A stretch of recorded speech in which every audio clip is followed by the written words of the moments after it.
j'espère que vous allez bien. Je suis ravie de vous retrouver aujourd'hui pour une vidéo news, vidéo dans laquelle je vais vous présenter certaines actualités concernant certains films, certaines séries, d'autant plus que récemment s'est déroulé à San Diego la fameuse Comic Con. Donc du coup c'est vrai qu'on a eu des informations supplémentaires, donc je vais partager ça avec vous.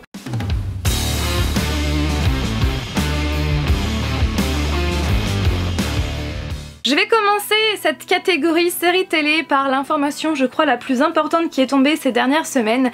Un reboot de Gossip Girl va voir le jour en 2020.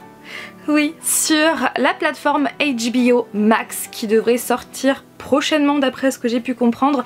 Donc voilà, sur la plateforme, puisque oui, hein, plus ça va, plus les chaînes décident de créer leur propre plateforme de streaming.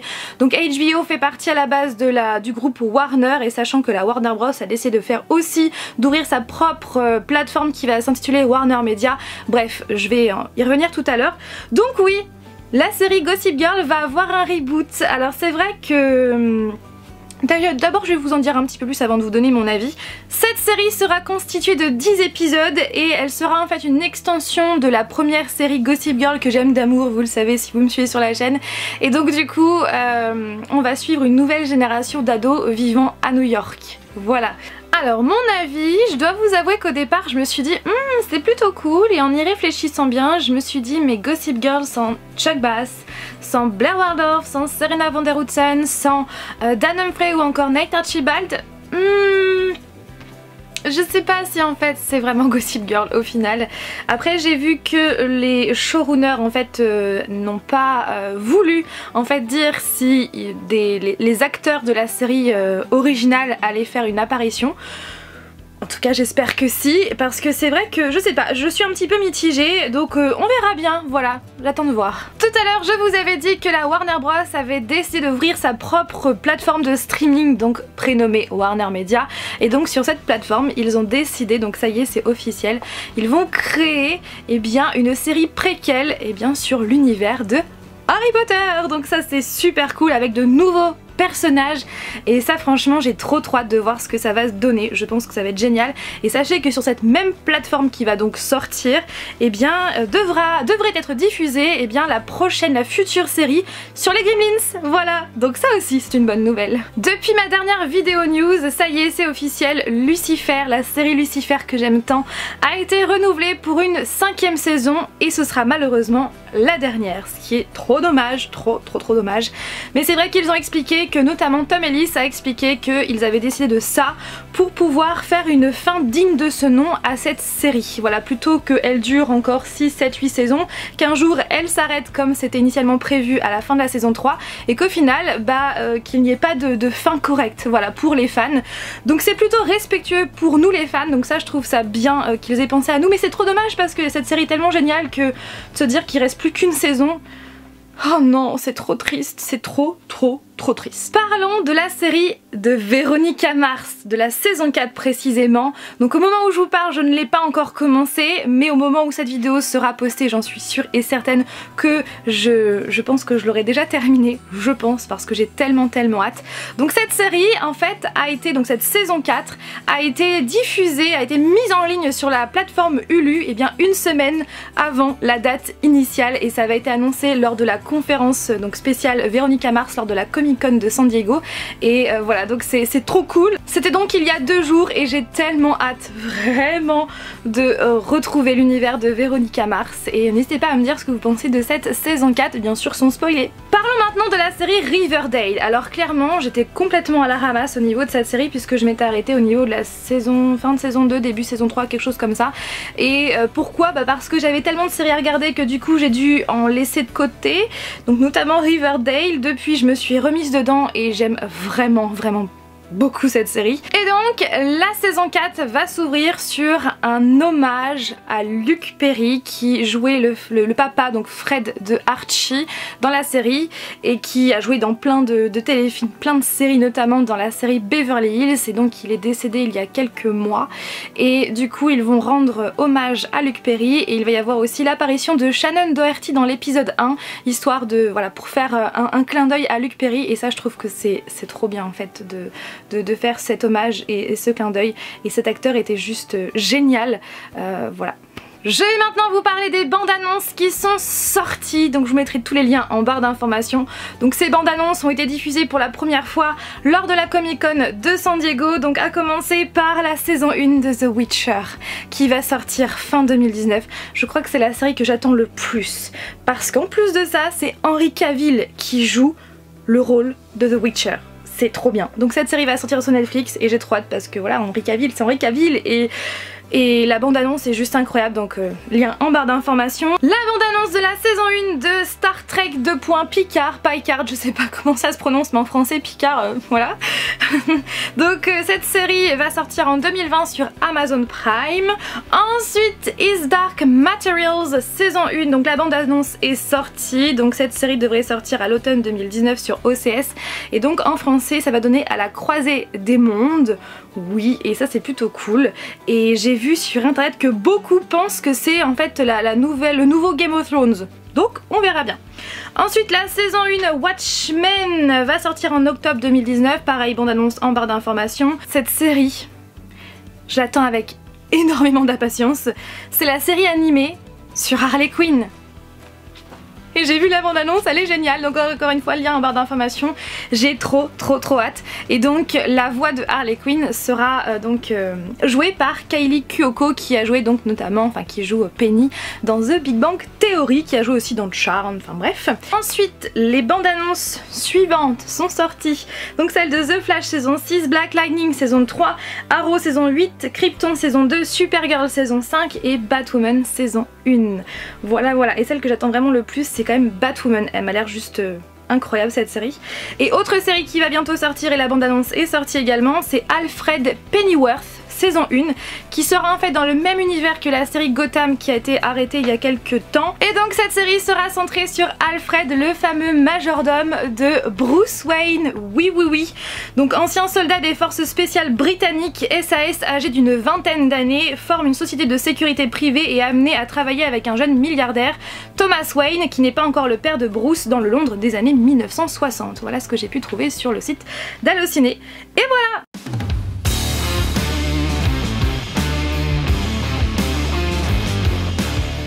C'est vraiment le comics que j'attends le plus, vraiment, et je compte me l'acheter dès sa sortie en VO et après en VF s'il sort, bon c'est même sûr il sortira. Il s'agit de Joker, l'année du vilain. C'est un comics indépendant qui sera coécrit par Anthony Burch et John Carpenter. Moi je suis fan de John Carpenter, c'est quand même le réalisateur de la saga Halloween.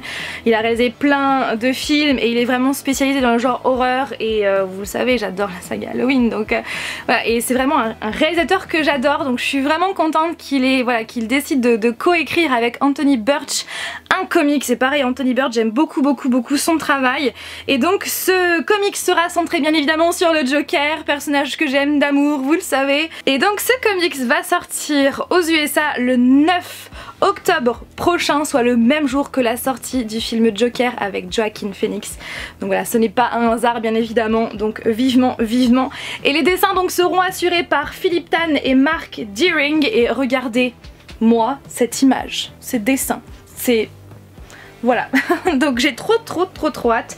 Donc il s'inscrira dans le crossover Year of the Villain et je vais vous lire le résumé que j'ai pu trouver sur internet. Lex Luthor est devenu un hybride alien et fait miroiter à l'humanité la possibilité de devenir meilleur en embrassant le mal. Tandis que certains héros et méchants sont prêts à l'écouter, le prince clown du crime, donc bien évidemment le Joker, n'est toujours pas enclin à jouer les seconds couteaux. À ceux qui veulent lui prendre sa place risquent d'en payer le prix. Voilà, donc vivement.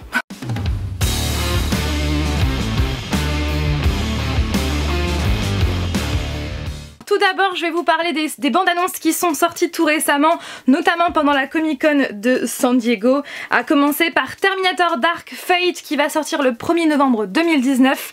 Top Gun Maverick va sortir à l'été 2020, vivement, j'ai hâte de voir ce film. La bande-annonce de Mulan est sortie, donc pareil, lien en barre d'informations, et celle que j'attendais le plus.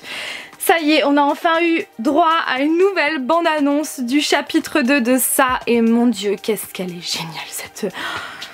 J'ai trop hâte. j'ai trop hâte. Là on sent qu'on monte d'un cran au niveau horreur et j'ai hâte vraiment de voir la prestation de James McAvoy. De toute façon je ne doute pas que voilà, c'est vraiment un acteur que j'apprécie vraiment beaucoup. Et puis Bill Skarsgård qui joue le rôle de Pennywise, il est incroyable, mais incroyable, j'aime tellement cet acteur.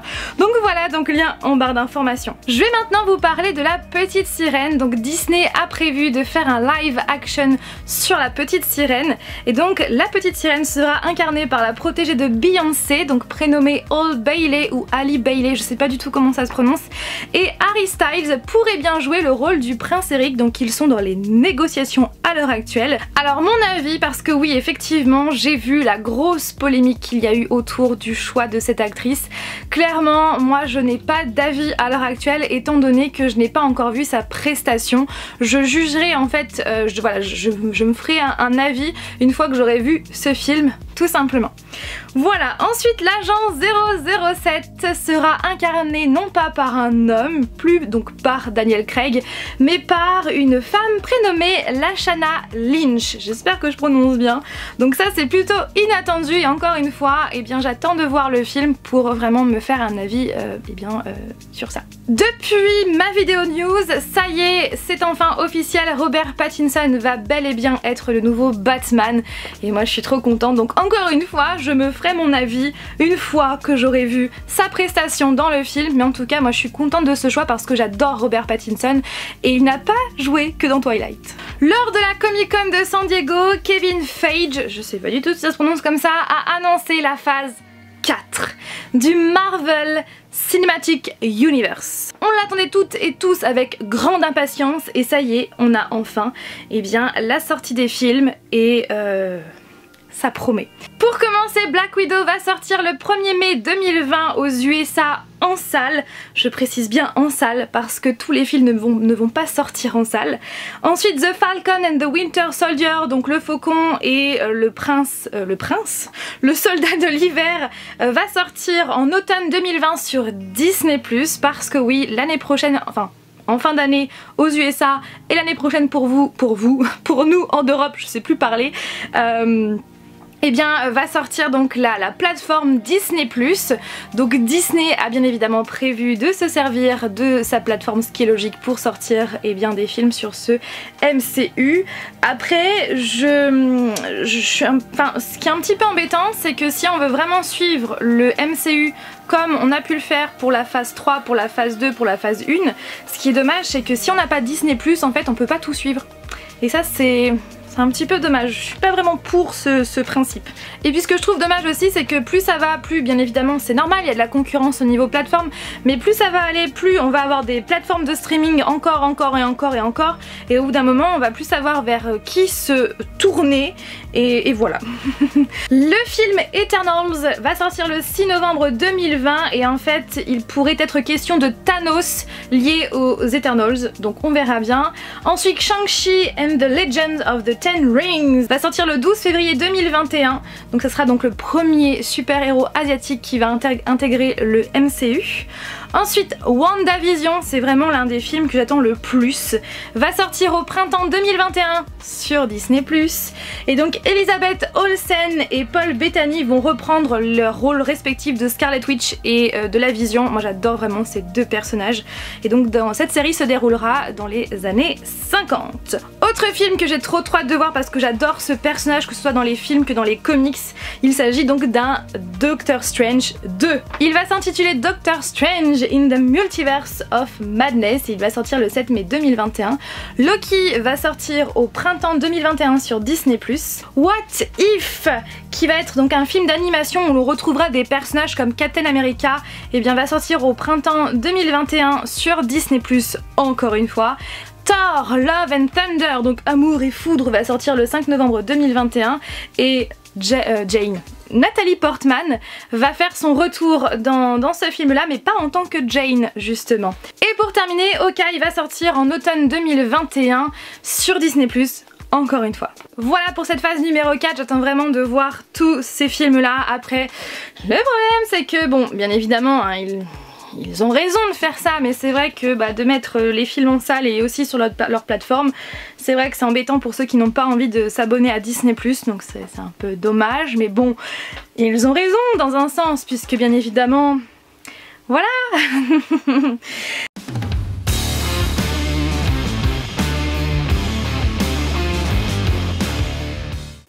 Maintenant, musique, j'ai une information à vous donner. Bien évidemment, il y a plein d'actualités musique, mais après, tout dépend de ce que vous écoutez, de quel type de musique vous écoutez. Et donc vraiment, celle que je voulais absolument vous donner, et quand j'ai vu, je me suis dit yes, ça c'est génial. La musique Bohemian Rhapsody de Queen, donc en version remasterisée, eh bien, a dépassé le milliard de vues. Donc en gros, à l'heure actuelle, c'est la plus ancienne musique à dépasser le milliard de vues. Et elle a été postée il y a 10 ans et c'est incroyable. Et je trouve ça génial étant donné, vous le savez, je suis une très grande fan de Queen, je suis une très grande fan de cette musique, donc je trouve ça vraiment génial. Donc sur ce, j'espère que cette vidéo news vous a plu. Comme toujours, n'hésitez pas à réagir en commentaire. Si vous avez d'autres news à nous apporter, n'hésitez surtout pas à écrire tout ça en commentaire. Et puis voilà, bien évidemment avec beaucoup de bienveillance. Sur ce, je vous fais tout plein de bisous. Je vous dis à dimanche prochain pour une nouvelle vidéo. Bye!